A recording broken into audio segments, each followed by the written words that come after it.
Video like जरूर कर लीजिए और ऐसे वीडियो लगातार फ्री में पाने के लिए चैनल को तुरंत सब्सक्राइब कर लीजिए और बेल आइकन को जरूर टैप कर लीजिए ताकि आगे भी सारे वीडियो आपको मिलते रहे। यूट्यूब में फॉलो करते हैं तो प्लीज ये वाला फ्री टेलीग्राम चैनल जरूर ज्वाइन कर लीजिएगा। सारे नोटिफिकेशन सारे अपडेट यहीं पे आते हैं, ध्यान रखिए। हेलो दोस्तों, स्वागत है आपका स्टडी फॉर सिविल सर्विसेज में। 6 से लेकर 12 तक की एनसीईआरटी सीरीज हमारी चल रही है। उसी क्रम में आगे बढ़ते हुए आज हम लोग क्लास 11th का चैप्टर 10 लेकर के आए हैं, मूल निवासियों का विस्थापन। इससे पिछले वाले चैप्टर में हमने इंडस्ट्रियलाइजेशन के बारे में पढ़ा था।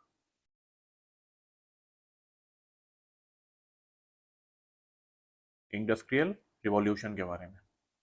ये यूरोप में स्टार्ट हुआ था, कहाँ से? ब्रिटेन से। फिर अन्य यूरोपीय क्षेत्रों में फैल गया था और यूएसए में फैल गया था। और फर्स्ट इंडस्ट्रियल रिवॉल्यूशन देखा था, फिर सेकंड इंडस्ट्रियल रिवॉल्यूशन देखा था। इसके पीछे क्या फैक्टर ड्राइव करते थे फर्स्ट इंडस्ट्रियल रिवॉल्यूशन को? जो खोजें हुई थी, वैज्ञानिक खोजें हुई थी, जैसे स्टीम इंजन का आविष्कार हो गया था, स्पिनिंग जेनी, ठीक है, और जो भट्टियां थी जिनसे आसानी से बड़ी मात्रा में लोहा बनाया जा सकता था, ओर से प्रॉपर लोहे की छड़ें बनाई जा सकती थी और स्टील प्रोडक्शन होता था।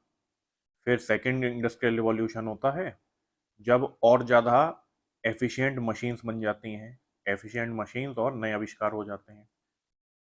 मैंने बताया था कैसे पहले स्टीम इंजन एक प्राइमिटिव टाइप का था, फिर जेम्स बॉन्ड ने जो जेम्स वॉट थे उन्होंने उसको प्राइम मूवर की तरह यूज़ करा, उससे मशीनें चलाई, फिर और ज़्यादा एफिशिएंट बनने लगा। फिर इंटरनल कंबंसिबल इंजन बन गया और रेलवे का विस्तार हो गया। तो रेलवे का विस्तार से ही सेकेंड इंडस्ट्रियल रिवॉल्यूशन स्टार्ट हो जाता है। फिर ट्रांसपोर्ट आसान हो जाता है चीज़ों का। फिर एक थर्ड इंडस्ट्रियल रिवॉल्यूशन और होता है। वो कब स्टार्ट होता है? 70 के दशक में, 1970 के दशक में।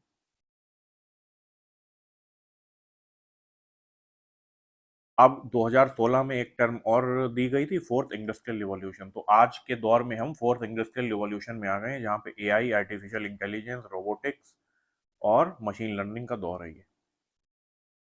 तो ये मैंने आपको एक क्विक रिवीजन करा दिया ताकि कनेक्शन बना रहे पिछले चैप्टर से।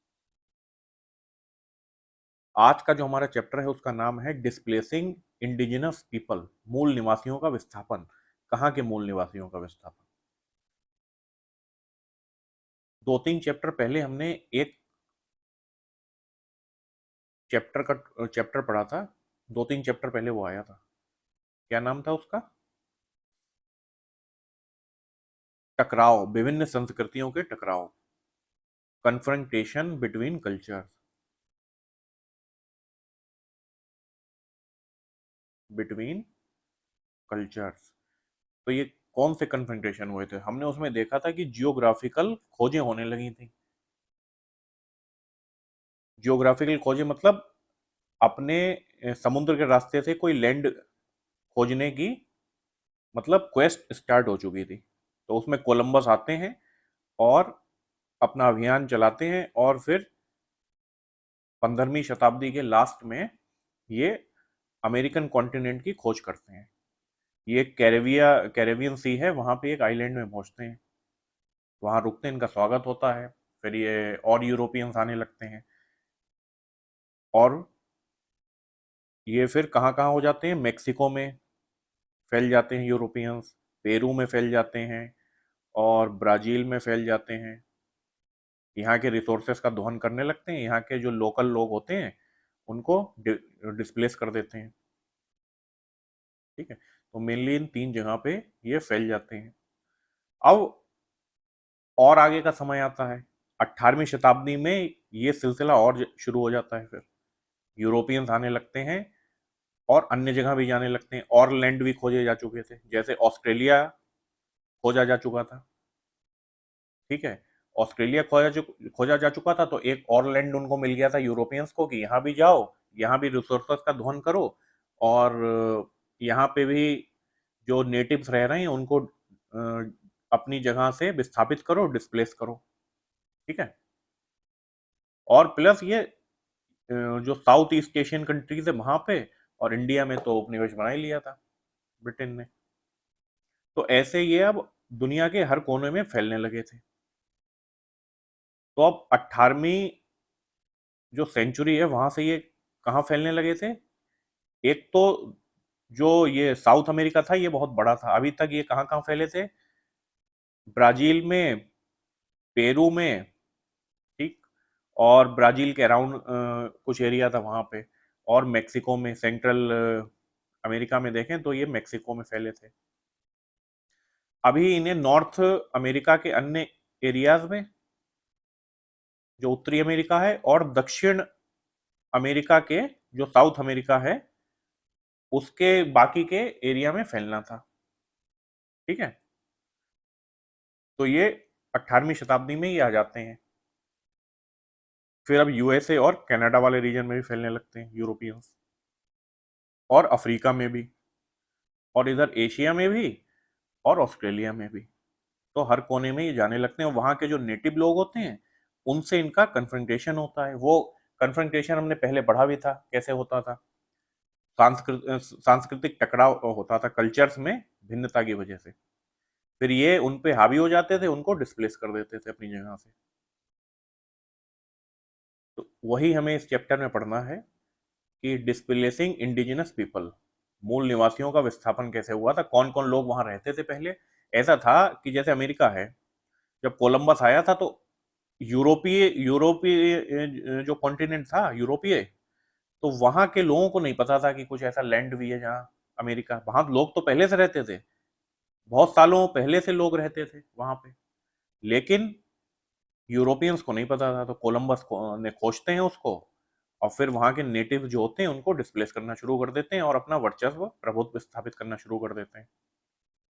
ठीक, नेटिव्स होते हैं बेचारे सीधे साधे, प्राइमिटिव इकोनॉमी होती है उनकी, और ये होते हैं थोड़ा डेवलप्ड, तो ये उन पे हावी हो जाते हैं यूरोपियंस, और ये वहाँ के रिसोर्सेज का दोहन करना स्टार्ट कर देते हैं।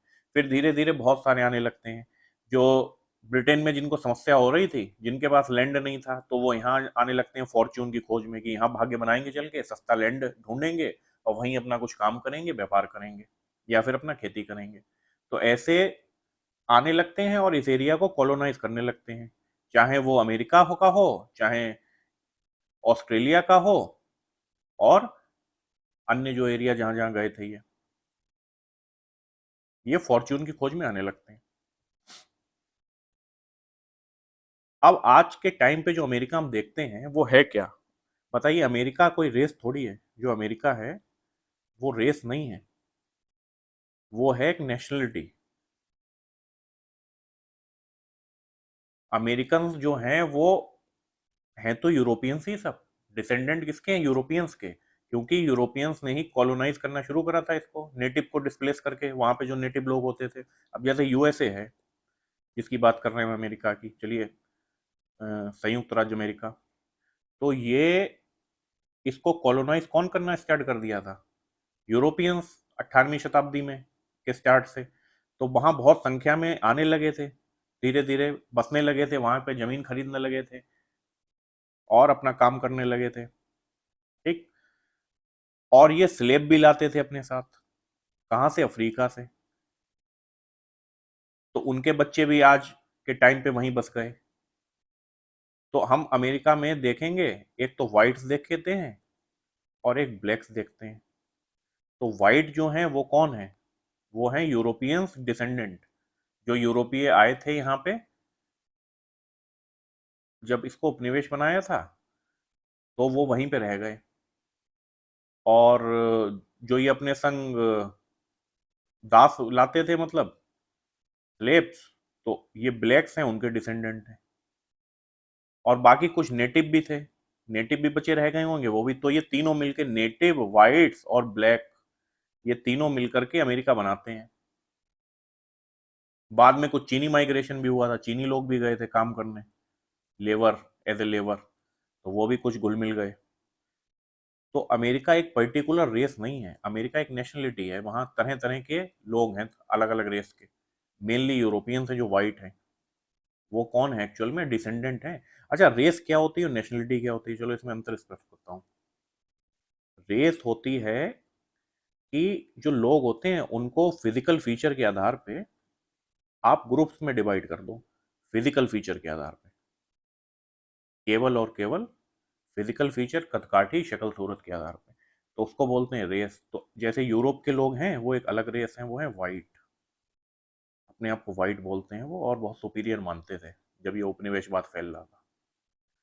और ऐसे ही भारत में देखेंगे हम, भारत में भी तरह तरह की रेस के लोग रहते हैं। जैसे साउथ इंडिया में आपके द्रविडियन, और इधर नॉर्थ इंडिया में जो पहाड़ी इलाका है वो मंगोलॉइड रेस है, मंगोल रेस। इनके जो फिजिकल फीचर हैं वो थोड़े थोड़े कैसे हैं, मतलब जो मंगोल्स थे उनसे मिलते जुलते हैं।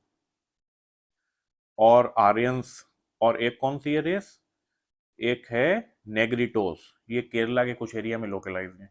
तो ऐसे बहुत सारी रेस होती हैं, अलग अलग फिजिकल फीचर के आधार पर उसको डिवाइड करते हैं। जैसे भारत में बहुत सारी हैं, तो ऐसे यूरोप में कौन होते थे, वाइट। ये फिजिकल फीचर के आधार पर डिसाइड करे जाते हैं। तो अमेरिका में जो लोग हैं इस समय वाइट देखते हैं तो वो यूरोपियन रेस है। और कुछ उसमें ये चाइना के लोग भी आ गए, ठीक है, और कुछ अफ्रीकन रेस के लोग भी आ गए, तो उन्होंने सारों ने मिलकर अमेरिका बना लिया। तो अमेरिका एक नेशनलिटी है, कोई पर्टिकुलर रेस नहीं है।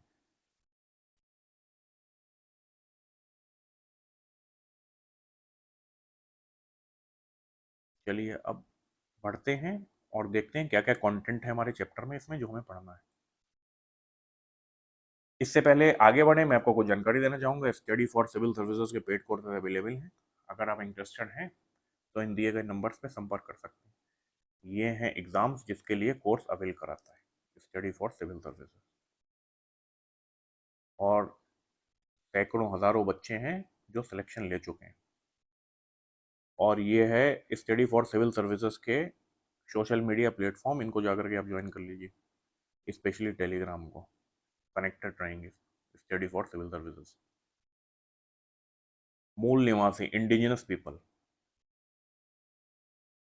तो 18th सेंचुरी में, अब हमने वो तो उस समय देख लिया था कन्फ्रंटेशन ऑफ कल्चर जब चैप्टर पढ़ा था कि कैसे ये सिलसिला स्टार्ट हुआ था भौगोलिक खोजों का। ये स्टार्ट हुआ था, कोलंबस ने करा था, अमेरिका खोजा था, और फिर उसके बाद यहाँ आना जाना शुरू हो गया यूरोपियंस का। पिछली स्लाइड में देख ही चुके हैं इसको। और फिर 18वीं सदी से ये सिलसिला और तेज हो जाता है। इसमें क्या होता है, दक्षिणी अमेरिका के और भी हिस्सों में जो हिस्से रह गए थे, कहाँ कहाँ उस टाइम पे कहाँ कहाँ फैले थे 15वीं 16वीं शताब्दी में, ये ब्राजील, यहाँ पे इन्होंने एक लकड़ी होती है ब्राजील वुड, उसको खूब उसका खूब दोहन करा। और और बाकी के एरियाज में इनको सोना खूब मिलता है, ठीक है। मेक्सिको में ये वहाँ के लोग होते हैं एस्टेक लोग और माया सभ्यता के लोग, उनको रिप्लेस करते हैं, डिस्प्लेस करते हैं। और पेरू में ये होते हैं एक इंका लोग, यहाँ पे भी बहुत ज़्यादा सोने के रिसोर्सेज होते हैं। तो यहाँ से खूब सोना भर भर के ले आते थे और यूरोप में जो है उसको ट्रांसफर करते थे। अब 18वीं शताब्दी से अन्य रीजन्स के वजह से भी माइग्रेशन होने लगा था, देखेंगे वो रीजन्स भी कि यूरोपीय इतना क्यों आ रहे थे यहाँ पे। 18वीं सदी से दक्षिण अमेरिका के और भी हिस्सों में, और मध्य उत्तरी अमेरिका में, और दक्षिण अफ्रीका, ठीक है, ऑस्ट्रेलिया तथा न्यूजीलैंड के इलाकों में यूरोप से आए अप्रवासी बसने लगे थे, ठीक है। माइग्रेंट्स आ रहे थे यूरोप से और ये बसने लगे थे, और फिर उपनिवेश बना लिया इनको। इस प्रक्रिया में वहां के बहुत से मूल निवासियों को दूसरे इलाकों में जाने पर मजबूर कर दिया। तो यहाँ के जो मूल निवासी थे नेटिव, उनके साथ इनका कन्फ्रंटेशन हो गई। अब जब ये आएंगे तो मतलब बहुत बड़ी संख्या में, तो इनको कुछ ना कुछ तो करना पड़ेगा। तो वो कुछ ना कुछ काहे पे करेंगे, लैंड पे। तो सबसे पहले तो एग्रीकल्चर ही देखेंगे। तो वहां पे जो लोग रह रहे होंगे उस लैंड पे, तो उसको उनको ये डिस्प्लेस करेंगे और उनके कल्चर के साथ इंटरफेरेंस होगा, ठीक है, छेड़छाड़ होगी। तो वो एक जगह से दूसरी जगह पे चले जाएंगे। बहुत से मूल निवासियों को दूसरे इलाके पे जाने में मजबूर कर दिया। यूरोपीय साम्राज्यवाद, तो स्पेन और पुर्तगाल के अमरीकी साम्राज्य का 17वीं सदी के बाद विस्तार नहीं हुआ। तो सबसे पहले ये इंपीरियलिज्म जो है वो स्टार्ट किसने करा था, स्पेन और पुर्तगाल ने अमेरिका में, क्योंकि खोजे इन्होंने था ये। और इनका ही डोमिनेंस था उस टाइम पे यहाँ पे। पुर्तगाल का जो है वो ब्राजील वाले एरिया पे था, और जो इधर स्पेन है ये मेक्सिको और जो सराउंडिंग एरिया है वहाँ पे। ठीक, पिछले चैप्टर में देखा था कन्फ्रंटेशन ऑफ कल्चर्स में। अब देखिए चैप्टर एक दूसरे से कनेक्टेड है आपस में। अगर आप पहले वाले चैप्टर नहीं पढ़े हैं तो इससे कनेक्शन नहीं बन पाएगा आपका, स्टेब्लिश नहीं हो पाएगा कनेक्शन। ठीक,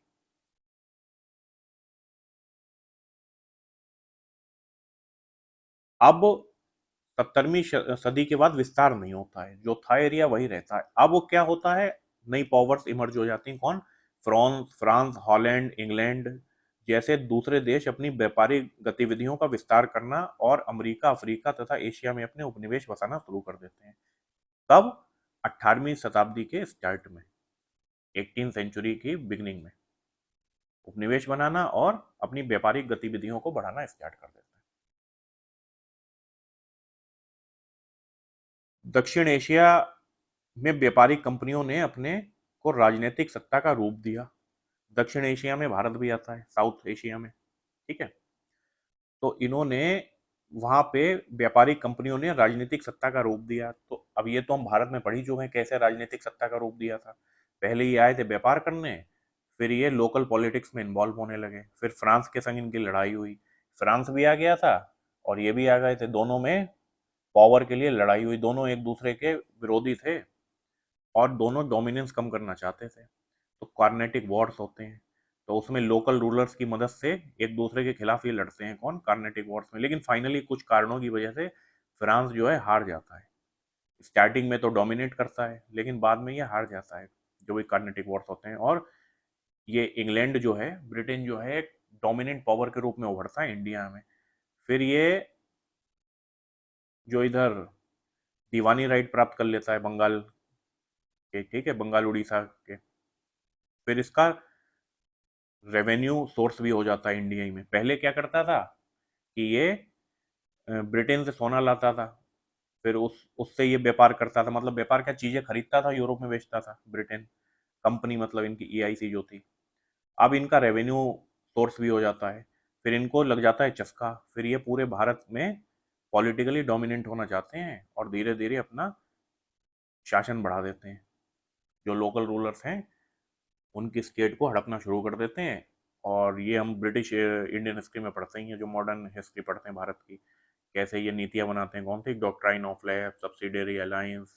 तो ये सब इनकी चालें होती हैं, ज़्यादा से ज़्यादा क्षेत्र पे कब्जा करने के लिए, ज़्यादा से ज़्यादा रिसोर्सेज पे अपना कब्जा करने के लिए। और उपनिवेशवाद में एक और चीज़ होती थी, इंडस्ट्रियलाइजेशन शुरू ही हो गया था। पीछे हमने देखा इंडस्ट्रियल रिवॉल्यूशन शुरू हो गया था। कब शुरू हुआ था? 1780 में फर्स्ट इंडस्ट्रियल रिवॉल्यूशन। चीज़ों का मास प्रोडक्शन होने लगा था।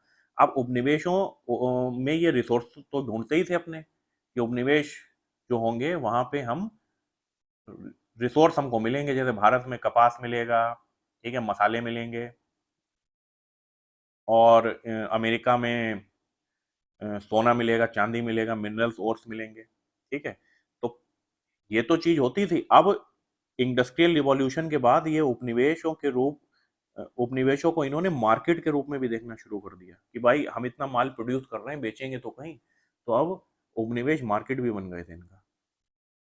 तो हर तरीकों से उपनिवेश का शोषण कर रहे थे ये, जो इन्होंने बनाए थे। एक तो वहां का रॉ मटेरियल लेके आ रहे थे, और ऐसा भारत के संग नहीं, ऐसा हर जगह से, अफ्रीका में भी ऐसा हो रहा था, अमेरिका में भी ऐसा हो रहा था, और जो ऑस्ट्रेलिया है वहां भी ऐसा हो रहा था। हर कॉन्टिनेंट में लगभग लगभग इनके उपनिवेश बन गए थे यूरोपियंस के।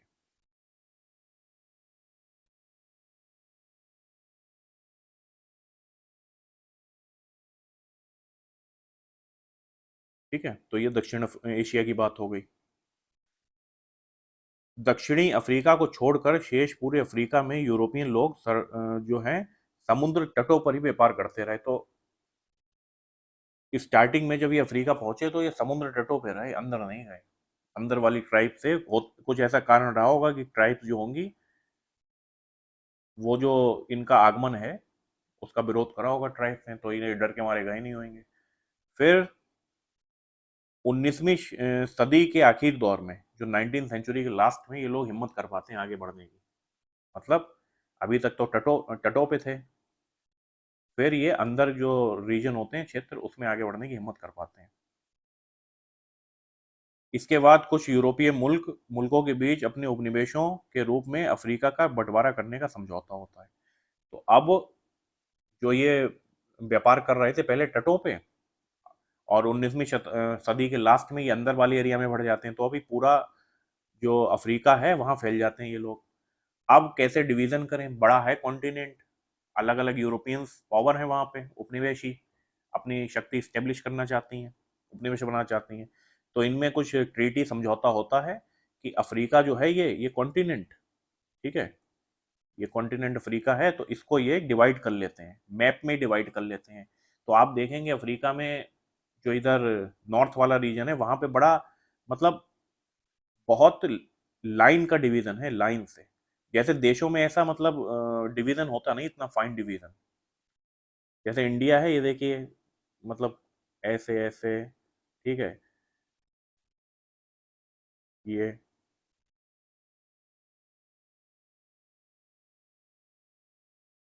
तो इनका बहुत फाइन डिवीजन है, मतलब कोई भी लाइन सीधी नहीं है। कोई भी मैप में देखें तो कोई लाइन सीधी नहीं होती, लेकिन यहाँ पे मैप में देखो सीधी लाइनें मिलेंगी आपको। तो वो क्यों मिलेंगी, किसका नतीजा है, वो इसी का नतीजा है जो यूरोपियंस ने बैठ के मैप में ही डिवीजन कर लिया था। यहीं से लाइनें खींच लो, ये एरिया तुम्हारा, ये हमारा। तो वही मैप आज हमको जब देखते हैं तो जियोग्राफिकल बाउंड्रीज के रूप में देखते हैं। फिर जब ये देश स्वतंत्र हुए होंगे तो वो वही जो बाउंड्री रही इनकी, जो इन्होंने डिवाइड करी थी, अपने अपने उपनिवेश बनाए थे अलग अलग देशों ने, तो फिर बाद में भी वही बाउंड्री रही उनकी। आज का जो करंट मैप देखिए आप, उसमें लाइनें खिंची हुई हैं को ऊपर, मतलब बहुत फाइन डिवाइड करे गए हैं। ये नहीं टेढ़ी मेढ़ी लाइन है, जो ज़्यादातर देशों की बाउंड्री के बीच में होता है। उत्तरी अमेरिका, ठीक है।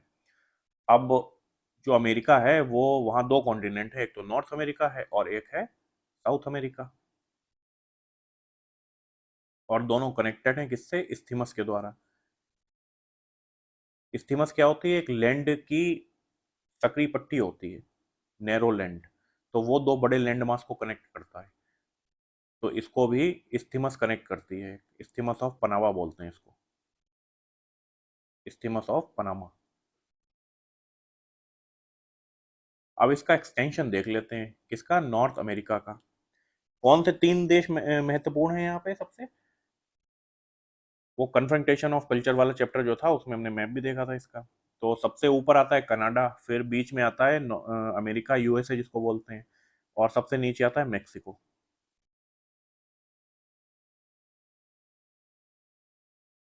ठीक है। अब नॉर्थ अमेरिका कॉन्टिनेंट का एक्सटेंशन देख लेते हैं कहाँ से कहाँ तक है। ये फैला है, the continent of North America extend from Arctic Circle to the Tropic of Cancer. तो आर्कटिक सर्किल जो है वहां से लेकर के ये ट्रॉपिक ऑफ कैंसर तक फैला हुआ है। ये है इसका कैसा एक्सटेंड, ये है लेटिट्यूडिनल।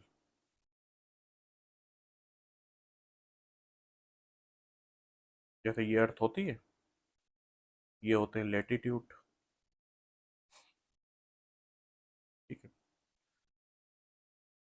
तो ये आर्कटिक सर्किल से लेके ट्रॉपिक ऑफ कैंसर तक फैला हुआ है। तो ये है इसका लेटिट्यूडिनल एक्सटेंट। और यहाँ की ज्योग्राफी देख लीजिए, ये आपने ज्योग्राफी में पढ़ी होंगी, वर्ल्ड ज्योग्राफी में। रॉकी माउंटेन्स, ठीक है, west of the chain of Rocky Mountains is the desert of Arizona and Nevada. Rocky Mountain जो है उनके वेस्ट में ये डेजर्ट है। स्टिल फर्दर वेस्ट और उसके भी वेस्ट में सियरा नेवेडा माउंटेन्स हैं, to the east of Great Plains, ठीक। पथरीले पहाड़ों की श्रृंखला के पश्चिम में एरिजोना और नेवाडा की मरुभूमि है। थोड़ा और पश्चिम में क्या है, सियरा नेवाडा पर्वत है। पूरब में इसके क्या है, जो विस्तृत मैदानी इलाके हैं। तो इसमें कौन से मैदानी इलाके पाए जाते हैं, प्रियरीज,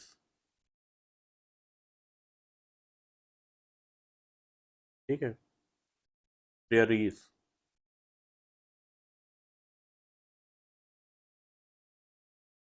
बहुत सारी झीलें हैं, मिसिसिपी और ओहियो और अप्पाचालियों पर्वत की घाटियां हैं, ये वैलीज हैं।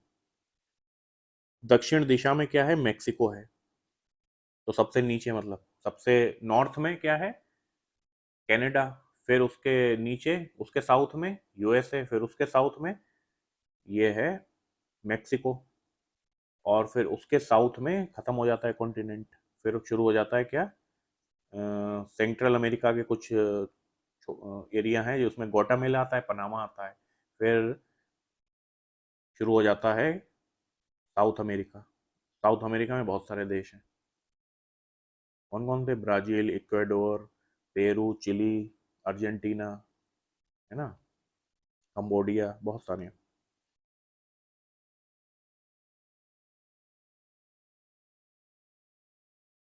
आजकल कनाडा में गेहूं, मकई, फल बड़े पैमाने पे पैदा किए जाते हैं आज के डेट में। और ये कनाडा का जो 40% एरिया है वो जंगल है। खनिज और बहुत हैं, और रिसोर्सेज बहुत हैं यहाँ पे, गैस और तेल के रिसोर्सेज की वजह से बहुत सारे बड़े उद्योग भी हैं यहाँ पे।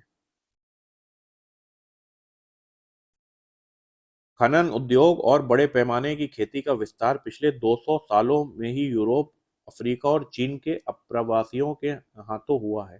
तो हमने स्टार्टिंग में देखा था चैप्टर में कि अमेरिका में हैं कौन मेनली लोग, ये यूरोपीय हैं, अफ्रीका के लोग हैं जिनको हम ब्लैक के रूप में देखते हैं।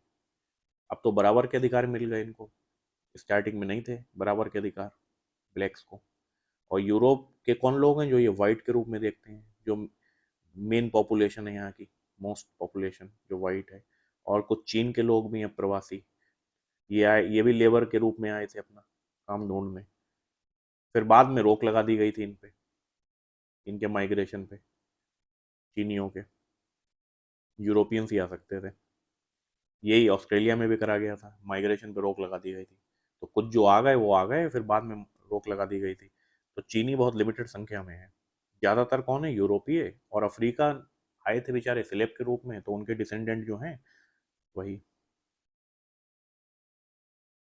लेकिन यहाँ पे नेटिव बहुत पहले से होते थे, नेटिव लोग जो होते थे, नेटिव पॉपुलेशन तो होती थी ना, बता ही चुका हूँ। उन्हीं को डिस्प्लेस करा था इन लोगों ने, उन्हीं के साथ सांस्कृतिक टकराव हुआ था इनका। तो अमेरिका में ये आते रहते हैं लोग, बसते रहते हैं, फिर फाइनल यही लोग जो हैं क्रांति छेड़ देते हैं अमेरिका में, और फिर उसको आज़ाद करा देते हैं ब्रिटिश उपनिवेश से। और फिर ब्रिटेन से अपना रिश्ता तोड़ देते हैं, और अमेरिका में ही जो है एक स्वतंत्र कंट्री के रूप में बना लेते हैं अमेरिका को, यूएसए को। फिर उसका एक्सटेंशन होता रहता है बाद में।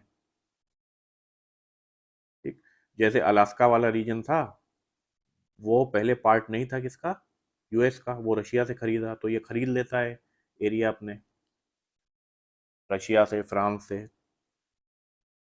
पहले इतना बड़ा नहीं था जितना आज हम देखते हैं यूएसए को, पहले उतना बड़ा नहीं था ये, जब ये बना था, मतलब कहने का मतलब ये, जब बना था। अब उत्तरी अमेरिका के जो बाशिंदे हैं वो सबसे पहले वेरिंग स्ट्रेट के आर पार फैले भूमि सेतु के रास्ते एशिया से आए, और 1000 साल पहले आखिरी हिमयुग के दौरान वे दक्षिण की तरफ बढ़े, धीरे धीरे आबादी बढ़ती गई। ठीक है, the first settler of North America arrived from Asia 30,000 years ago via a land bridge across Bering Strait. तो बेरिंग स्ट्रेट क्या है, बेरिंग स्ट्रेट है रशिया के और यूएस के बीच में है। ठीक, फोटो दिखाता हूँ, ये है बेरिंग स्ट्रेट। ये यूएस का रीजन है अलास्का, और ये है रशिया। ये रशिया का थोड़ा अंडर डेवलप रीजन है, यहाँ पे बहुत ज़्यादा पॉपुलेशन नहीं है। और एक बीच में ये आइलैंड पड़ता है, दायोमेदे आइलैंड बोलते हैं इसको, दायोमेद आइलैंड। तो इसका जो लिटिल वाला पार्ट है आइलैंड का, वो है यूएस के अंडर में, और एक थोड़ा बड़ा सा पार्ट है वो रशिया के अंडर में है। और ये अलास्का भी पहले रशिया का पार्ट होता था, यूएस ने इससे खरीदा। ठीक। और ये है बेरिंग सी। अब नीचे ये ओशियन कौन सा है? ये ओशियन है पैसिफिक ओशियन।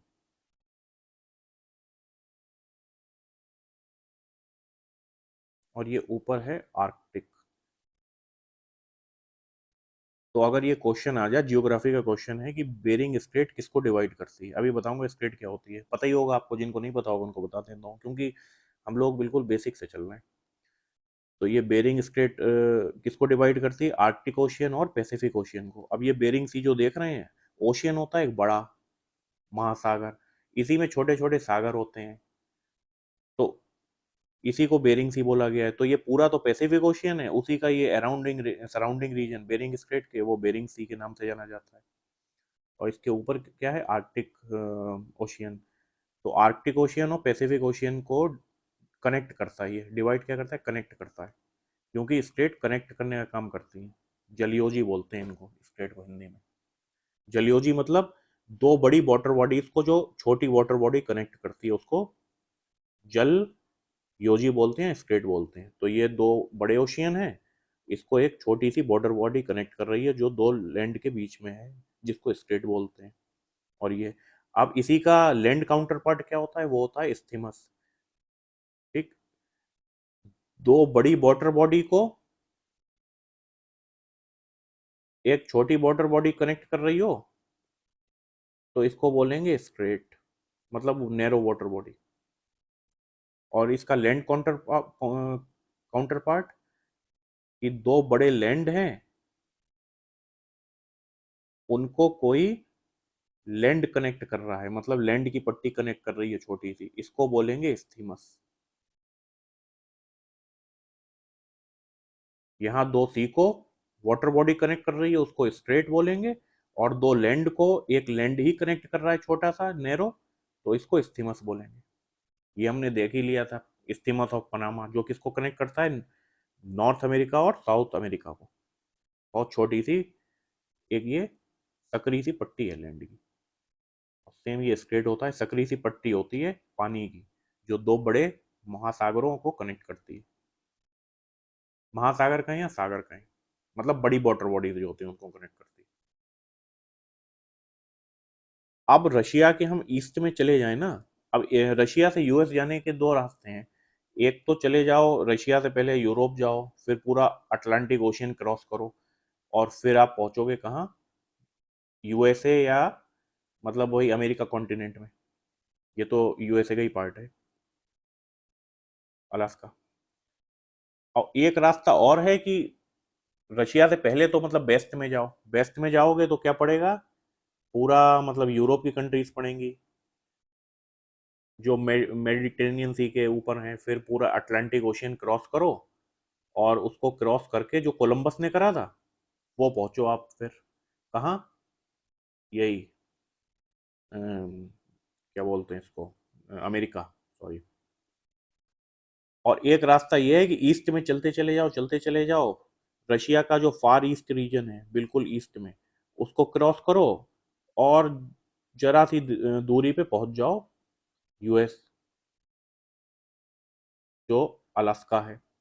तो आपके मन में विचार आता होगा कि रशिया से अगर यूएस जाना है तो वो तो बहुत छोटा सा रास्ता है, यहाँ से फ्लाइट चली, यहाँ पहुंच गई, 400-500 किलोमीटर, और वैसे लगते हैं बहुत टाइम। तो ये जो रीजन है ना, ये वाला, ये इतना ज़्यादा मतलब पॉपुलेटेड नहीं है। ये वाला रशिया का रीजन फार ईस्ट रीजन है, इतना डेवलप नहीं है, तो ऐसी कुछ ज़रूरत है नहीं फ्लाइट्स की, क्योंकि रशिया बहुत बड़ा है, कहाँ से कहाँ तक फैला है, पैसिफिक से अटलांटिक तक इसका एक्सटेंशन है। तो इसके ज़्यादातर जो डेवलप्ड एरिया हैं वो वेस्ट में ही हैं, पड़ते हैं। तो कुछ हालांकि वेरिंग फ्लाइंग नाम से कोई एक है शायद, ऐसी को मतलब कोई जो फ्लाइट कराती है, अपना चलाती है यहाँ से यहाँ तक, छोटी फ्लाइट चलाती है, बेरिंग फ्लाई नाम से कोई ऑर्गेनाइजेशन है। यूरोपियों से मुकाबला, एनकाउंटर्स विद यूरोपियंस। तो सबसे पहले तो ये देखते हैं कि इसमें यूरोपियंस किस नाम से बुलाते थे वहाँ के नेटिव्स को। इन्होंने अपने नाम रख दिए थे, नई दुनिया बोलते थे जो ये खोजते थे लैंड उसको।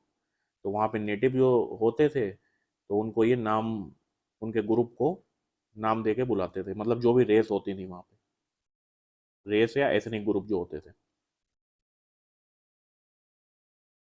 एवो रिगिन, ठीक है, ये कौन होते हैं? एब ओरिजिन, एब का मतलब होता है फ्रॉम, और ओरिजिन मतलब बिगिनिंग। तो एब ओरिजिन ये ऑस्ट्रेलिया के लोगों को बुलाते थे, नेटिव पीपल ऑफ ऑस्ट्रेलिया।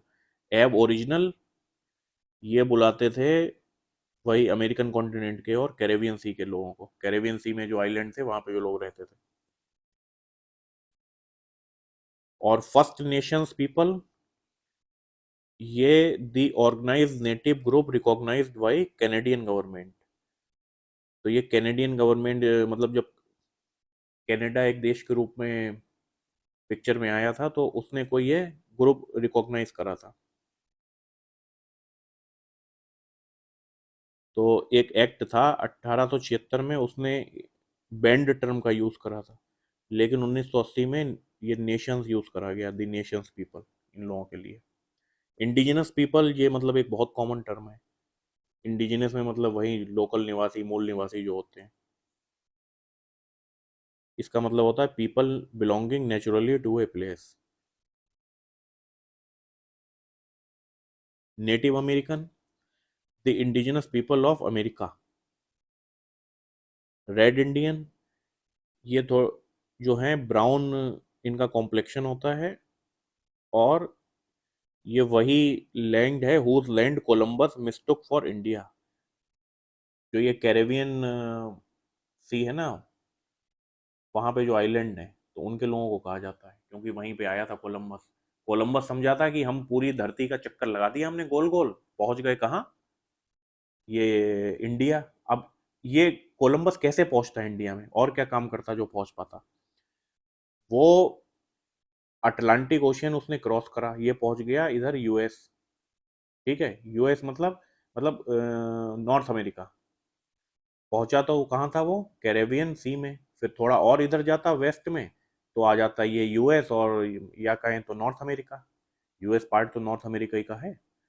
फिर ये थोड़ा और चलता है इधर तो ये बेरिंग स्ट्रेट क्रॉस करते हुए रशिया आता, मतलब ईस्ट में आ जाता। फिर ये रशिया से होते हुए फिर आता मंगोलिया, फिर चाइना, फिर ये इंडिया पहुंचता।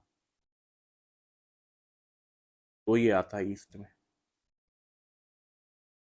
ये सोचा इसने, मतलब एक चक्कर घूम लिया पूरा, और ये ईस्ट में आ गया है।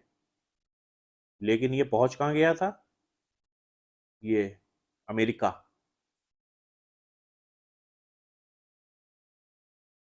तो जिस कैरेबियन आइलैंड में ये पहुंचा था वहां के लोगों को रेड इंडियन बोला जाता है। इसने इंडीज शब्द का यूज किया था। इंडीज देख ही चुके हैं हम। West Indies, east Indies. अब वेस्ट इंडीज शब्द किसके लिए यूज करा जाता है? जो कैरेबियन रीजन है ना, उसमें बहुत सारी कंट्रीज हैं तो उनके ग्रुप को बोला जाता है, तो वेस्ट इंडीज एक रीजन है। तो इसने इंडीज शब्द दे दिया था यहाँ पे, तो इतना पॉपुलर हो गया कि इसको हटाया नहीं।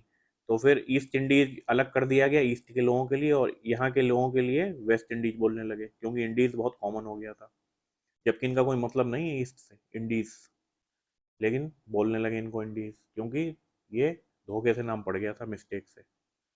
और जो ये आज के टाइम पे हम देखेंगे मलेशिया और ये इंडोनेशिया वाला रीजन है, यहाँ के लोगों को बोलते हैं East Indian, East Indies. European traders reached North American coast in 17th century, they were welcomed by native. तो नॉर्थ अमेरिकन कोस्ट पे शुरू हो जाते हैं, मतलब 15वीं शताब्दी और 16वीं शताब्दी के प्रारंभ से, 15वीं शताब्दी के लास्ट से 16वीं शताब्दी के प्रारंभ से लोग आना शुरू हो गए थे। तो अभी नॉर्थ इंडिया में इतना, सॉरी नॉर्थ इंडिया बोल रहा हूँ, नॉर्थ अमेरिका में इतना ज़्यादा आगमन शुरू नहीं हुआ था। ये कब शुरू होता है? ये 17वीं सेंचुरी में शुरू होता है। अभी तक ये सेंट्रल वाले रीजन में थे, सेंट्रल अमेरिका, और जो ये साउथ अमेरिका का कुछ पार्ट है वहां पे। नॉर्थ अमेरिका में आना शुरू होता है 17वीं सेंचुरी में, 17th सेंचुरी में। अब यहाँ पे वेलकम करा जाता है इनका, स्थानीय लोग इनका स्वागत करते हैं, और ये क्या करते हैं, उनको शराब का आदी बना देते हैं। शराब इंट्रोड्यूस करते हैं, उनको चस्का लग जाता है शराब का। यूरोपीय अपने संग शराब लेके आते हैं, उनको पिलाते हैं, उनको मजा आने लगता है, ये तो बहुत अच्छी चीज है। फिर वो उनका खूब स्वागत करते हैं, वेलकम करते हैं, और अपनी मनमानी दशाओं पर उनके साथ विचार करवाते हैं, क्योंकि उनको शराब का आदी बना लिया था। उनसे ज़्यादा सामान लेते हैं और ये कम देते हैं सामान बदले में, एक्सचेंज जो करते थे चीज़ों का। तो व्यापारिक शर्तें तय करने में मदद मिली इनको। तो स्टार्टिंग में तो धीरे धीरे उनके संग ये मिले जुले, उनको शराब पिलाई, शराब का आदी बनाया, और उनके संग जो भी व्यापार करते थे उसमें व्यापारिक शर्तें अपने आप निर्धारित करते थे। यूरोपियों की रुचि मछली और रोएदार खाल में ज़्यादा थी, तो इन्होंने इसके लिए बहुत सारे जानवरों को मारा जिनसे फर मिलती थी। फर का क्या करते थे, फर के कपड़े बनाते थे जो गर्माहट देते थे।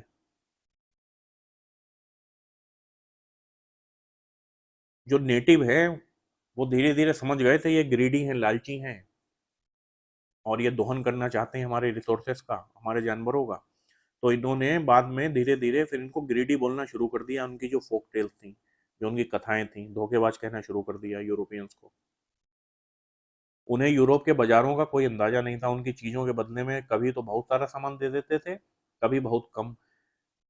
इनकी चीजों के बदले में यहाँ से चीजें ले आते थे जो नेटिव लोग थे इनसे। तो उनकी चीज, नेटिव लोग जो चीजें देते थे तो उनकी बदले में नेटिव को कुछ देना पड़ता था यूरोपियंस को। तो ये कुछ भी देते थे, कभी थोड़ा ज्यादा देते थे, कभी कम दे देते थे। तो ऐसे इनको भी कुछ अंदाजा नहीं था कि हमारी चीज की वैल्यू क्या है, क्योंकि मार्केट के बारे में भी अंदाजा नहीं था।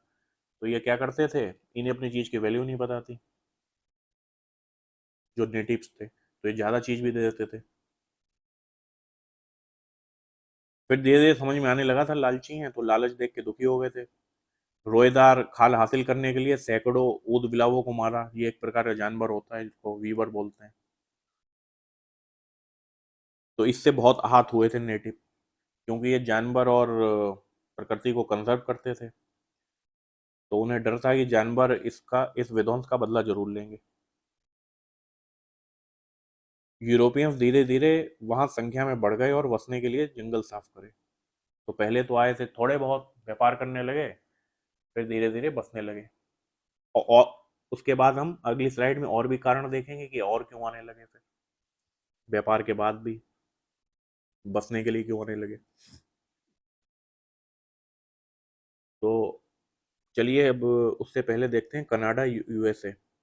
तो जिन मुल्कों को हम कनाडा और यूएसए के रूप में जानते हैं आज, वो 18वीं सदी के अंत में वजूद में आए हैं, 18 सेंचुरी के लास्ट में आए हैं पिक्चर में। जब यहाँ के जो नेटिव लोग, मतलब नेटिव क्या कहें, नेटिव को तो भगा दिया था जो बहुत पहले से रह रहे थे। अब जो यूरोपीय बस गए थे आके यहाँ पे, तो वही नेटिव हो गए थे एक तरीके से। तो उन्होंने क्या करा, जो ब्रिटिश उपनिवेश है, खुद भी ब्रिटिश थे, और उसी उनके ही खिलाफ जो है विद्रोह छेड़ दिया और आज़ाद हो जाते हैं। फिर ये बन के निकलते हैं कनाडा और यूएसए। अपने वर्तमान क्षेत्रफल का एक बहुत छोटा सा हिस्सा था पहले इनके पास, फिर बाद में ये उसको बढ़ाते हैं। जैसे संयुक्त राज्य अमेरिका है, यूएसए कई विशाल क्षेत्रों को खरीदता है बाद में। फ्रांस से खरीदता है और रूस से अलास्का खरीदता है। युद्ध से भी जमीन जीतता है। दक्षिणी जो यूएसए का अधिकतम हिस्सा है मेक्सिको से जीता गया, जो मेक्सिको के अंडर में था, इसके दक्षिण में पड़ता था बाउंड्री। तो बहुत सारे एरिया इसने अपने कब्जे में कर लिया।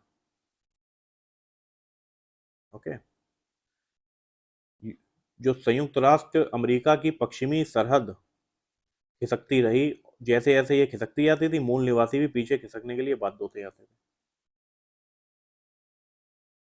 नेटिव्स जो होते थे। ये ट्राइब्स होते थे मेनली, बेचारे हटते जाते थे पीछे। अब 19 सेंचुरी में अमेरिका के भूदृश्य में बहुत सारे चेंजेस आते हैं। क्यों? जमीन के प्रति यूरोपीय लोगों का रवैया मूल निवासियों से अलग था। ब्रिटेन और फ्रांस से आए कुछ प्रवासी ऐसे थे जो छोटे होने के कारण, मतलब ऐसे थे प्रवासी जो क्यों माइग्रेट कर रहे थे, उसका भी कारण बताता हूँ। जो हमने यहाँ देखा कि बसने लगे, धीरे धीरे जंगल साफ करते हैं ये। यूरोप में क्या था, जो बड़ा पुत्र होता था उसको प्रॉपर्टी दे दी जाती थी, छोटा होता था वो ऐसे ही रह जाता था। तो ये फॉर्चून बिल्ड करने आते थे कि वहां जाएंगे अमेरिका में जो उपनिवेश है, और वहां पे जाकर के हम अपना लैंड खरीदेंगे और बिजनेस करेंगे या खेती करेंगे, जो कुछ भी करेंगे। तो ये बचना स्टार्ट कर देते हैं वहां पे। फिर बाद में जर्मनी, स्वीडन, इटली ऐसे मुल्क हैं, वहां से भी इमाइग्रेंट्स आने लगते हैं, प्रवासी उमड़ पड़ते हैं, जिनकी जमीनें छीन ली थी बड़े किसानों ने। ये वो हो गए थे भूमिहीन। ओके। अब ये क्या करते हैं, ये आ जाते हैं कि हम भूमिहीन हो गए, वहां पे अपना लैंड देखेंगे चल के, वहां पे कुछ करेंगे चल के काम, खेती वगैरह। पोलैंड से आए लोगों को पेरीज, जो यहाँ के चरागाह होते थे, लैंड होते थे, प्लेन लैंड, तो वो किसकी तरह लगने लगे, स्टेपीज की तरह। वहां पे स्टेपीज होते थे तो बहुत कॉमन लगे, तो उनकी याद दिलाते थे। यहाँ बहुत कम कीमत पर बड़ी संपत्तियां खरीद पाना, और बहुत उनको रास आ रहा था, क्योंकि लैंड बहुत था, डिमांड इतनी थी नहीं, तो कम कीमत पे खूब खरीदते थे लैंड और वहां बस जाते थे। ऐसे माइग्रेशन शुरू हो जाता है लोगों का, यूरोपीय भीड़ को खत्म करके अब ये नई जगह पर आके अपना फॉर्च्यून बिल्ड करना चाहते हैं। उन्होंने ऐसी फसलें उगाते हैं वो, जो यूरोप से में नहीं उगाई जा सकती, और इसलिए वहां उन्हें ऊंचे मुनाफे पे बेचा जा सकता है। यूरोप की क्लाइमेटिक कंडीशन अलग है, यहाँ की अलग है, तो यहाँ पे उगाते थे, यूरोप में बेचते थे, तो मुनाफा मिलता था, व्यापार से जुड़ गए थे। अपने विस्तृत खेतों को जंगली जानवरों से बचाने के लिए बहुत सारे इन्होंने मारे जंगली जानवर, तो बायोडाइवर्सिटी का लॉस भी करा। और जो तार होते हैं ना कटीले, वो उनसे फेंसिंग कर देते थे अपने खेतों की। फिर ये धीरे धीरे सुरक्षित महसूस कर पाते हैं अपने आप को। अपनी जमीन से मूल बाशिंदों की बेदखली, जैसे जैसे यूएसए अपनी बस्तियों का विस्तार करता है, जमीन की बिक्री के समझौते पर दस्तखत कराने के बाद मूल निवासियों को वहां से हटने के लिए प्रेरित या बाध्य किया जाता है। जो जैसे जैसे जमीन खरीदी जाती है, उनको तो कुछ पता ही नहीं था बेचारों को कि बिक गई, यहाँ पे हम रह रहे हैं। अब जो इनकी जमीन छीनते थे वो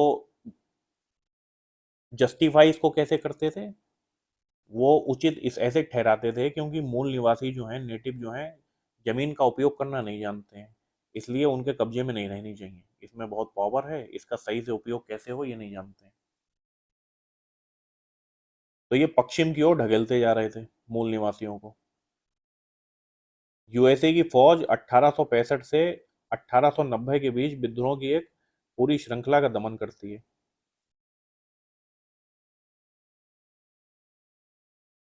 तो अब एक चीज देखिए,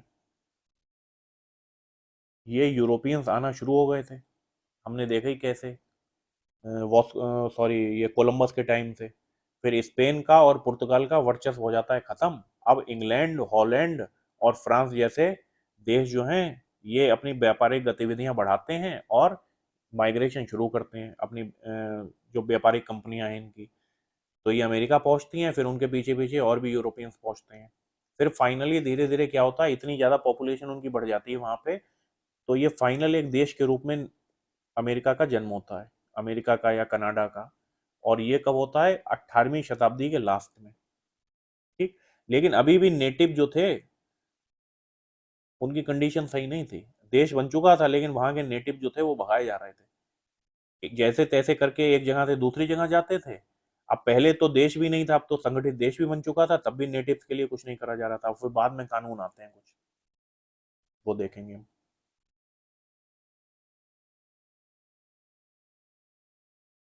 कुछ विद्रोह भी होते हैं जिसको फौज जो है कर्ब कर देती है, रिप्रेस कर देती है। ऐसे ही कनाडा में 1869 से 85 के बीच मेसिटो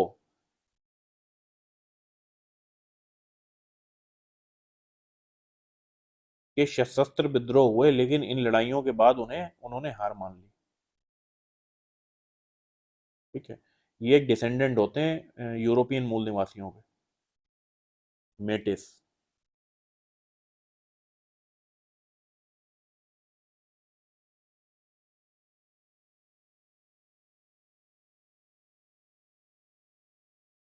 फाइनली मेटिस जो हैं वो हार जाते हैं, जो वॉर चलता है इनका कनाडा में।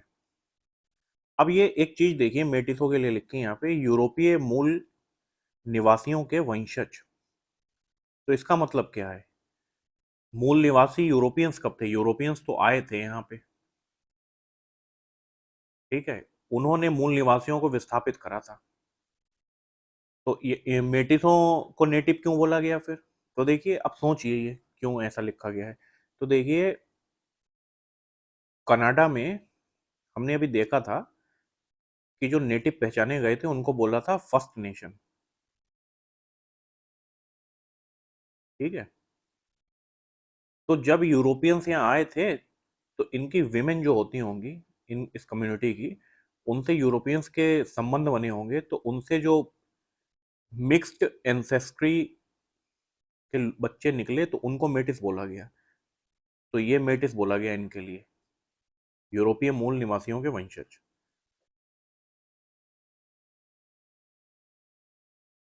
तो एक प्रकार से नेटिव थे कहाँ पे? कनाडा में, मेटिस। अब ये ध्यान रखा करिए, आप कभी भी क्वेश्चन में आ सकता है, एनसीईआरटी के हैं तो इसलिए और भी इंपॉर्टेंट है। जैसे ये एक प्रकार से ज्योग्राफी का भी है, ज्योग्राफी का क्वेश्चन भी बन सकता है कि मेटिस बोल दिया, ट्राइब्स के नाम दे दिए। जैसे हमने देखा था माया लोग मेक्सिको के हैं, और इंका लोग पेरू के हैं, मतलब मेटी कहाँ के हैं? ये कनाडा के हैं, ऐसे देखा था। तो ये कभी मैचिंग में आ सकते हैं, तो ध्यान रखिएगा कहाँ कहाँ के कौन थे। तो फाइनली मेटिस हार जाते हैं। तो पहले तो यूएसए विद्रोह, यूएसए की फौजें होती हैं वो विद्रोह करती हैं, सॉरी विद्रोह को दबाती हैं, जो विद्रोह कर रहे होते हैं वो विद्रोह को दबाती हैं यूएसए की फौजें, और दमन कर देती हैं। फिर बाद में कनाडा में भी विद्रोह होते हैं तो कनाडा में भी दमन कर दिया जाता है, और उस विद्रोह में सबसे ज्यादा एक्टिव कौन होते हैं? मेटिस जो होते हैं वो। ओके, गोल्ड रश और ग्रोथ ऑफ इंडस्ट्रीज। 1840 में के दशक में क्या होता है, यूएसए के कैलिफोर्निया में सोने होने के संकेत मिलते हैं, ऐसा मिलता है कि सोने की खाने हैं, ऐसे संकेत मिलते हैं। तो इससे गोल्ड रश का आरंभ होता है। अब हजारों उत्सुक यूरोपियंस जो हैं जल्दी भाग्य बनाने की आशा में अमेरिका पहुंचते हैं। इससे पूरे महाद्वीप में रेलवे का निर्माण भी होता है। एक चीज ये देखिए कि अब 1840 में कोई यूरोपीय उपनिवेश तो है नहीं, ब्रिटेन का उपनिवेश तो है नहीं, क्या? अमेरिका। अब ये जो आ रहे हैं लोग, ये अपना भाग्य बनाने आ रहे हैं, काम करने आ रहे हैं लोग, लेबर्स वगैरह, लेबर्स, स्किल्ड लेबर्स, ठीक है, और कुछ जो है शिल्पकार, आर्टिसंस, तो ये सब आ रहे थे। तो ये भाग्य बनाने आ रहे थे अपना यहाँ पे कि काम मिल जाए इनको, तरह तरह के प्रोफेशन के लोग, मैकेनिक्स, इंजीनियर्स, ठीक है। अमेरिका जो है वो स्वतंत्र हो गया था 1776 में। इससे पहले था ब्रिटिश कॉलोनीज। अब यहाँ के जो लोग थे उन्होंने फिर टाइज तोड़ दिए ग्रेट ब्रिटेन के साथ, संबंध तोड़ दिए, और एक स्वतंत्र देश बन जाता है 1776 में। और वहाँ की मेनली पॉपुलेशन कौन थी वो हम बता ही चुके हैं कि यूरोपियन डिसेंडेंट थे, कुछ अफ्रीकन स्लेव्स थे उनके डिसेंडेंट, और कुछ बहुत कम संख्या में चीनी और इधर एशिया के लोग थे जो वहाँ बस गए थे जाके लेबर के रूप में और काम की तलाश में, और कुछ नेटिव लोग थे जो बच गए थे। ओके, रेलवे का विकास भी इसी टाइम पे शुरू हो जाता है वहाँ पे। रेलवे उपकरण बनाने के लिए उद्योगों का विकास होता है। मशीनरी का उत्पादन करना जो बड़े पैमाने पर खेती को आसान बनाएगी। रोजगार सृजन से कस्बों और कारखानों का विकास हुआ। ठीक है।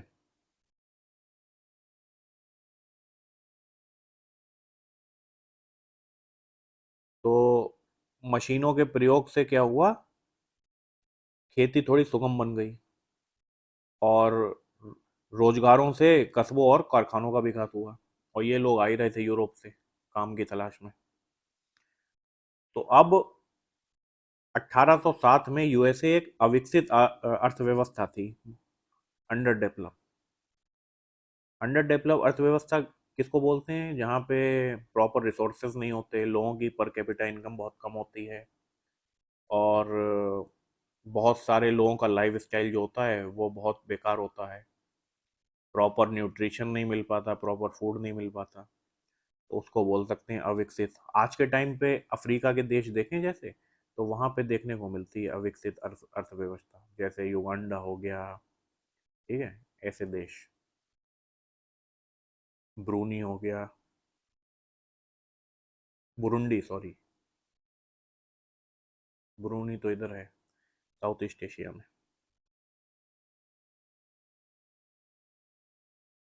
तो 1860 में एक अंडर डेवलप था अर्थव्यवस्था। 30 वर्षों के भीतर 1890 में दुनिया की अग्रणी औद्योगिक शक्ति था ये। कौन? यूएसए। और फिर जब वर्ल्ड वॉर होते हैं उसके बाद तो ये बहुत पावरफुल बन जाता है। जो ब्रिटेन थी वो सुपर पावर के रूप में, सुपर इकोनॉमी के रूप में उसका जो महत्व था वो कम हो जाता है, सिग्निफिकेंस। अब ये नए सुपर पावर और सुपर इकोनॉमी के रूप में उभरता है अमेरिका। फाइनल जब वर्ल्ड वॉर होते हैं, पहले में भी इसको फायदा होता है और फिर दूसरे में भी फायदा होता है। परिवर्तन की लहर, तो अब नेटिव्स को राइट भी मिलना चाहिए था, तो परिवर्तन की लहर आ जाती है कि भाई एक व्यवस्था है, ऐसी पॉलिटिकल व्यवस्था है जहाँ पे सबको अधिकार मिलने चाहिए, तो नेटिव के लिए जो अधिकार हैं उनकी बहस शुरू हो जाती है। तो फिर फाइनल देखते हैं क्या क्या चेंजेस होते हैं। तो 1920 के दशक से यूएसए और कनाडा के मूल निवासियों के लिए चीजें सुधरने लगती हैं। गोरे अमेरिकी जो होते हैं मूल निवासियों के प्रति सहानुभूति महसूस करने लगते हैं, सिंपैथी, क्योंकि ह्यूमन राइट्स है ना, ह्यूमन राइट्स का बोलबाला थोड़ा जो है बढ़ रहा था। यूएसए में 1934 का इंडियन रिकॉग्नाइजेशन एक्ट, जिसने मूल निवासियों को भूमि खरीदने और ऋण लेने का अधिकार देता है, ये आता है। अब देखिए यहाँ से इनके प्रति सिंपैथी बढ़ने लगती है और सुधार होने लगते हैं। 1950 और 1960 के जो डिकेट्स होते हैं उसमें अमेरिका और कनाडा की सरकारों ने मूल निवासियों के लिए सभी विशेष प्रावधानों को इस उम्मीद से समाप्त करने के बारे में सोचा कि वे मुख्य धारा में शामिल होंगे। तो कुछ प्रावधान दिए गए थे इनको, ठीक है, कुछ रिजर्वेशन टाइप के कुछ, तो इन्होंने वो समाप्त करने के लिए सोचा कि अब ये मेन स्ट्रीम में शामिल होने का इनका टाइम आ गया है। 1954 में उनके द्वारा तैयार किए गए डिक्लेरेशन ऑफ राइट्स में इस शर्त के साथ संयुक्त राष्ट्र अमेरिका की नागरिकता स्वीकार की कि उनके रिजर्वेशन वापस नहीं लिए जाएंगे, रिजर्वेशन, और उनकी परंपराओं में दखल अंदाजी नहीं की जाएगी। तो फाइनली जो विशेष प्रावधान रिजर्वेशन के रूप में दिए गए थे, तो उन्होंने ऐसी शर्त रखी कि वो वापस नहीं लिए जाएंगे, साथ ही साथ उनकी ट्रेडिशन जो होती हैं उसमें कोई इंटरफेरेंस नहीं करा जाएगा, और फाइनली मेन स्ट्रीम में आ जाएंगे वो और नागरिकता को भी स्वीकार कर लेंगे। फिर कनाडा में 1982 में क्या होता है, कॉन्स्टिट्यूशन एक्ट ने मूल निवासियों के मौजूदा आदिवासी जो ट्राइबल राइट हैं और जो अन्य अधिकार हैं को स्वीकार करा हुआ। और अमेरिकी राष्ट्रपति अब्राहम लिंकन ने गुलामी के उन्मूलन में महत्वपूर्ण भूमिका निभाते हैं, ठीक है। तो अब एक तो नेटिव्स की लड़ाई भी चल रही थी इसी दौर में, और मतलब नेटिव्स के अधिकारों के लिए बहस भी चल रही थी, कानून भी बन रहे थे। एक तो लड़ाई होती है विद्रोह वाली, एक होती है पॉलिटिकल लड़ाई, जो राजनीतिक रूप से लड़ी जाती है, मतलब एक व्यवस्थित तरीके से। तो मतलब इनके लिए एक्ट आ रहे थे, ये अपनी मांगे रख रहे थे, और धीरे धीरे स्थिति सुधर रही थी। साथ ही साथ एक चीज थी, जो वहाँ के ब्लैक लोग हैं उनके प्रति भेदभाव था, तो उनके लिए भी कानून आ रहे थे कि सबको एक प्रकार से देखा जाए, कि जो है सबको सम्मान मिले।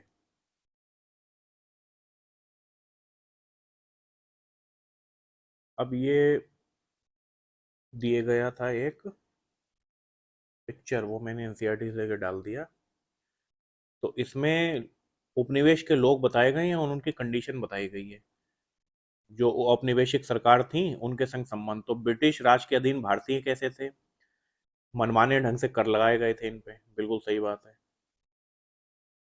मनमाने ढंग से कर लगाते थे, मनमानी खेती भी करवाते थे, कैश क्रॉप जैसे इंडिगो, उसके लिए फोर्स करते थे। और कभी जब अकाल आ जाता था तब भी कर कम नहीं करते थे। तो ये एक विशियस साइकिल में फंस जाते थे जो फॉर्मर्स हैं। ये हम जब ब्रिटिश इंडियन हिस्ट्री पढ़ी थी तो उसमें देख ही चुके हैं, अभी आगे 12th में ही पढ़ेंगे। उन्हें बराबर नहीं माना जाता था, तो इनइक्वालिटी तो थी। ये क्या बोलते थे अपने आप को, हम जो हैं वाइट हैं, वाइट रेस के लोग हैं, और हमें जो है ईश्वर ने एक ये जिम्मेदारी दी है कि तुम सबको सुधारो जाके, सभ्य बनाओ जाके। और ये ओरिएंट शब्द का यूज करते थे ईस्ट के लिए, स्पेशली भारतीयों के लिए। अमेरिका और ऑस्ट्रेलिया मूल के निवासी, ठीक है, इनको इनको भी नागरिक के रूप में नहीं देखा गया, असमान माना गया। तर्क दिया गया कि वे पिछड़े हुए हैं, आदि मानव हैं, जिनकी कोई मतलब सेटल्ड कृषि नहीं थी। सेटल्ड मतलब कम्युनिटीज नहीं थी, ये जो कृषि करते हैं एक जगह रह के, भविष्य के बारे में ज़्यादा नहीं सोचते थे, ना बचत के बारे में सोचते थे ज़्यादा। अमेरिका में अफ्रीकी मूल के दास व्यक्तिगत स्वतंत्रता से वंचित थे, बराबर नहीं माना गया। दास प्रथा उनकी सामाजिक व्यवस्था का हिस्सा है, काले रंग के लोग निष्कृष्ट हैं। तो ऐसे ऐसे तर्क दिए जाते थे, मतलब अपने तर्क बना लेते ये लोग। कौन नैरेटिव फैला देते थे, जो यूरोपियंस थे, जो औपनिवेशिक सरकारें थीं, कि भाई क्यों मतलब जो है दबा के रख रहे हो, अत्याचार कर रहे हो जो नेटिव लोग हैं उनका, और जो स्लेब लेके आ रहे हो तुम कॉलोनीज में उनका। तो ये इस तरह से देते थे कि ये काले हैं, इनका तो मतलब जिम्मेदारी है कि तुम दासी बनो, और हम हैं वाइट, हम सुपीरियर हैं, ये इन्फीरियर हैं।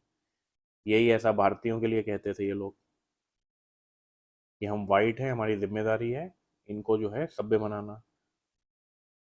और जो अमेरिका और ऑस्ट्रेलिया के नेटिव लोग हैं उनके लिए कहते थे कि पिछड़े हुए आदि मानव हैं, इनकी जो कल्चर है वो बेकार है, और सेटल्ड कम्युनिटीज नहीं है, भूमि का यूज़ करना नहीं आता इनको, ना ही बचत करनी आती है, तो कोई फ्यूचर के बारे में सोचते नहीं है ये लोग। तो ऐसे औपनिवेशिक जो सरकारें हैं, अपने को जस्टिफाई करती थी कि हमने उपनिवेश क्यों बनाए। तो ये तरह तरह के तर्क देते थे, जो कि सही नहीं होते थे, इनके द्वारा खुद बनाए गए नैरेटिव होते थे। ऑस्ट्रेलिया, तो ऑस्ट्रेलिया में ये कैसे शुरू हुआ था आना जाना यूरोपियंस का, तो उसको थोड़ा संक्षेप में देख लेते हैं। तो ऑस्ट्रेलिया जो है ये ओशियाना का पार्ट है।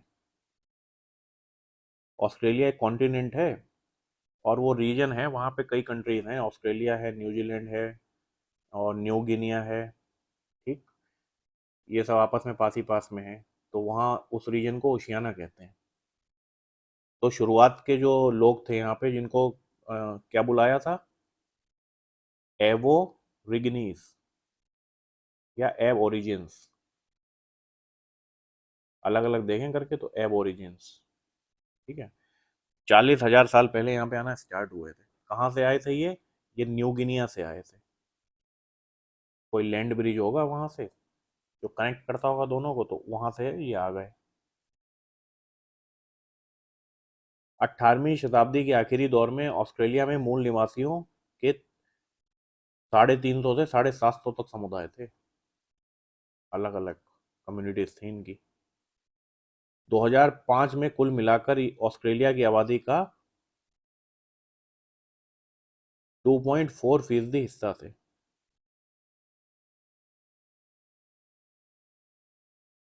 तो 2005 में भी जो गणना हुई होगी तो उसमें ये नेटिव लोग जो थे, जो पहले के थे, वो 2.4% थे टोटल पॉपुलेशन का। ऑस्ट्रेलिया की पॉपुलेशन बहुत कम है, लैंड बहुत ज़्यादा है लेकिन पॉपुलेशन बहुत कम है, 2 करोड़ के आसपास है, और लैंड है बहुत ज़्यादा, इंडिया के डबल से भी ज़्यादा है। बहुत सारे ऐसे एरिया हैं जो कॉलोनाइज नहीं है। बहुत सारी पॉपुलेशन जो है एक छोटे से मतलब ऑस्ट्रेलिया के, मतलब बहुत बड़ा है, उसके छोटे से रीजन में रहती है। और ये जो अभी पॉपुलेशन है वो कौन है, ज़्यादातर लोग वो भी यूरोपीय ओरिजिन के ही हैं, यूरोपियंस ही हैं, उनके डिसेंडेंट हैं। तो ब्रिटिश के खोजकर्ता जेम्स क्रुक थे, 1770 में बॉटनी बे द्वीप पहुंचते हैं और इसका नाम न्यू साउथ वेल्स रखते हैं। अभी ये एक सिटी है, कहाँ, ऑस्ट्रेलिया में, आज के समय पे भी।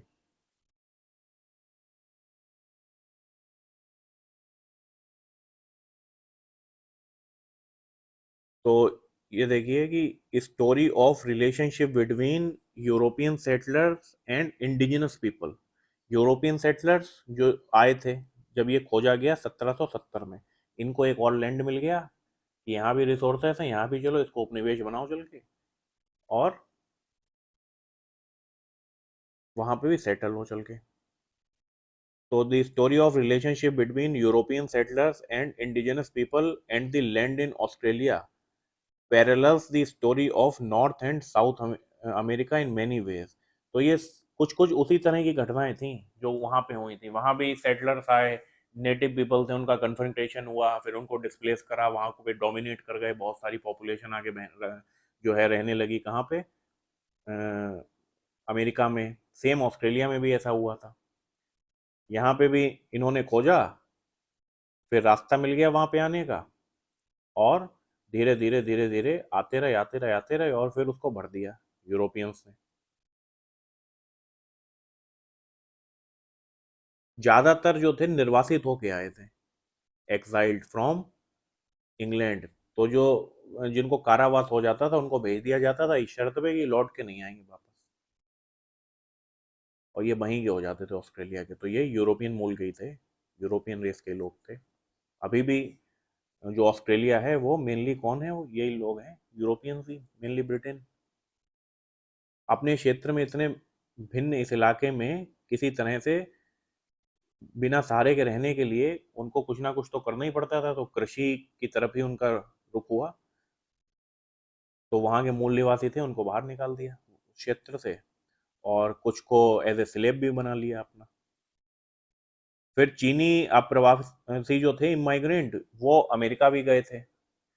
कहाँ, जैसे कैलिफोर्निया, कैलिफोर्निया में जब ये खोजा गया था सोना, गोल्ड रश, पीछे पढ़ा था हमने भी, गोल्ड रश जब हुआ था, तो ये चीनी भी पहुंचे थे संग में, एशिया के लोग, मतलब यूरोपियंस भी पहुंचे थे, और ये चीनियों को भी खल लग गई, ये भी पहुंच गए। सेम इन्होंने यहाँ भी आना स्टार्ट कर दिया था। कहाँ, ये जो ऑस्ट्रेलिया में।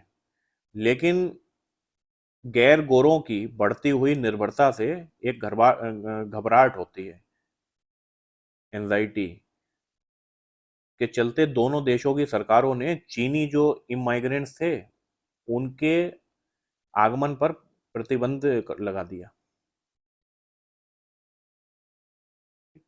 तो जैसे ये वहां पहुंचे थे अमेरिका में, सेम यहाँ भी आना चाह रहे थे ऑस्ट्रेलिया में, लेकिन इन्होंने सोचा कि इन पर निर्भरता बढ़ती जा रही है तो प्रतिबंध लगा दिया। बदलाव की लहर शुरू होती है।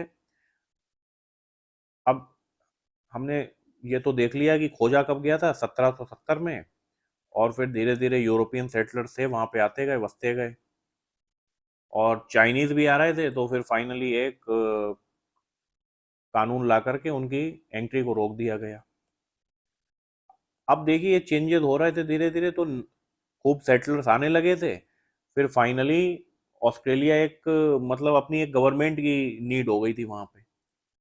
तो 1901 में एक वहां पे गवर्नमेंट बन जाती है, डोमिनियन।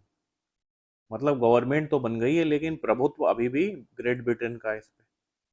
और ये लोग भी ज्यादा कौन थे, ये यहीं के थे आए हुए, इनके डिसेंडेंट ही थे। ये आए होंगे जब यहाँ पे रहे होंगे, जैसे अमेरिका में हुआ था। आज के टाइम पे देखते हैं यूरोपियन डिसेंडेंट ही हैं जो पॉपुलेशन है वहाँ की कंस्टिट्यूट करते हैं, और स्लेब्स हैं अफ्रीकन, और कुछ एशिया के लोग भी हैं। तो अमेरिका एक नेशनलिटी है, ना कि एक रेस है। सेम ऑस्ट्रेलिया भी ऐसे ही, जो अभी भी जो पॉपुलेशन कंस्टिट्यूट करते हैं वहाँ पे, वो ज़्यादातर यूरोपियंस ही हैं। तो ये बसने लगे थे तो अपनी इनकी एक अलग आइडेंटिटी भी होने लगी थी।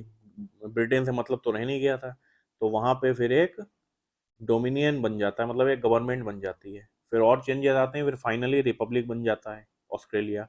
ग्रेट ब्रिटेन की संसद से सभी अपने अधिकार बोल रहा हूँ, मतलब उनके जो अधिकार थे इनके ऊपर, वो सब खत्म कर देता है और संबंध तोड़ देता है।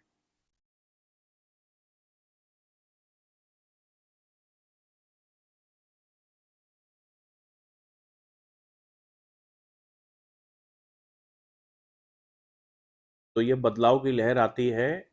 अब क्या होता है, 1974 में जो ये नीति अपनाई गई थी, श्वेत ऑस्ट्रेलिया की नीति, कि खाली वाइट लोग ही आएंगे।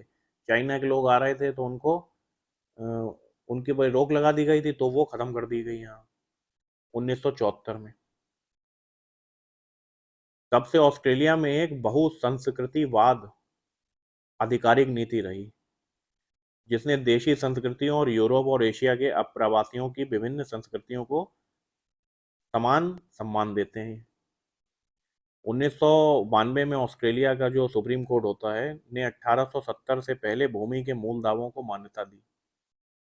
1870 से पहले जो मूल दावे थे, जब इसकी खोज हुई थी ना ब्रिटेन ऑस्ट्रेलिया की, उससे पहले के जो लोगों के दावे थे, नेटिव के क्लेम्स थे कि ये हमारी भूमि है, तो उनको रिकॉग्नाइज करा। 26 मई 1999 को एक नेशनल फॉरगिवनेस डे मनाया जाता है, राष्ट्रीय क्षमा दिवस। तो ये क्यों मनाया जाता है? 1820 से 1970 के दशक में खो गए बच्चों के लिए क्षमा के रूप में मनाया जाता है। आज के टाइम पे देखें तो ऑस्ट्रेलिया है एक स्वतंत्र कंट्री, रिपब्लिक, गणतंत्र है। वहाँ पे अपना राष्ट्रपति होता है उनका, और वो रिपब्लिक है, डेमोक्रेटिक गवर्नमेंट है। अमेरिका जो था वो वहाँ पे कॉलोनी कब खत्म हो गई थी? 1776 में।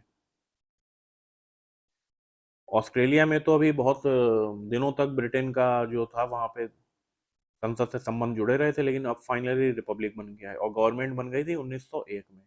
और फिर ये चेंजेस आने लगे नेटिव्स के लिए। तो इसी के साथ हमारा चैप्टर होता है समाप्त। इसमें हमने देख लिया कि कैसे इन लोगों ने, जो यूरोपियंस थे, उन्होंने कॉलोनाइज करे एरिया को वहाँ पे, और उपनिवेश बनाए। और फिर फाइनली जो वहाँ के यूरोपियंस लोग थे, उन्हीं ने एक देश के रूप में कंस्टिट्यूट करा। मतलब वहाँ की मेन पॉपुलेशन यही लोग थे। अमेरिका में भी देखें और इधर ऑस्ट्रेलिया में भी देखें। ठीक। और जो कैसा कन्फ्रंटेशन हुआ था वो भी देखा। तो इसी के साथ हमारा चैप्टर होता है समाप्त। Thanks for watching.